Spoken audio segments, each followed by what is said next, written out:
এখন বাজে 12টা 30। আমরা সকাল 6টা 30-এ বেরিয়েছিলাম বাড়ি থেকে, বাসুদেবপুর মুর্শিদাবাদ ওয়েস্ট বেঙ্গলের। সেখান থেকে বেরিয়ে এখন আমরা সেবকে পৌঁছেছি। আর সেবকে এই যে রুটটা দেখতে পাচ্ছেন, এই রুটটায় যায় সিকিমের গ্যাংটক।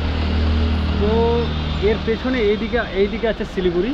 প্রায় বেঙ্গল সাফারি এখান থেকে 10 থেকে 15 কিলোমিটার। সেই 10 থেকে 15 কিলোমিটার থেকে পর্যন্ত এই দেখুন গাড়ি, একটার পর একটা গাড়ি এইভাবে যাচ্ছে। মানে পায়ে হেঁটে হয়তো এর চেয়ে আগে চলে যেতে পারবেন। মানে এত ট্যুরিস্ট সিকিম যাচ্ছে যে কি বলার নাই। এই যে গাড়ির লাইন দেখছেন, এই গাড়ির লাইনটা এখান থেকে প্রায় 15 কিলোমিটার, এইদিকে 15 কিলোমিটার। তাছাড়া শিলিগুড়িতে তো সিটির জাম আছেই, ওটা আলাদা দিক। বাকি এগুলো ট্যুরিস্টের লাইন। দেখুন কত ট্যুরিস্ট যাচ্ছে।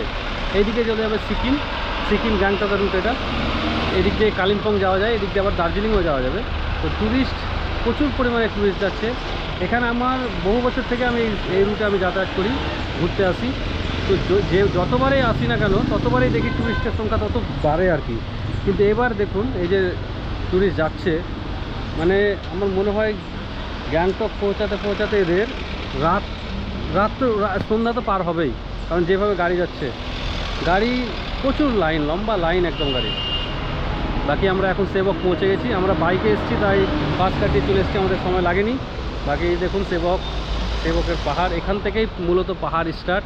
বাকি এই পাশটা ছিল সমতল, এই পাশে শিলিগুড়ি, এখান থেকে পাহাড় স্টার্ট। এরপরে হবে সিকিম, তার আগে আছে একটা বাম দিকে পড়ে যাবে দার্জিলিং, ডান দিকে পড়ে যাবে কালিম্পং। ওকে, ধন্যবাদ। বাকি আমি দেখাবো আপনাদেরকে।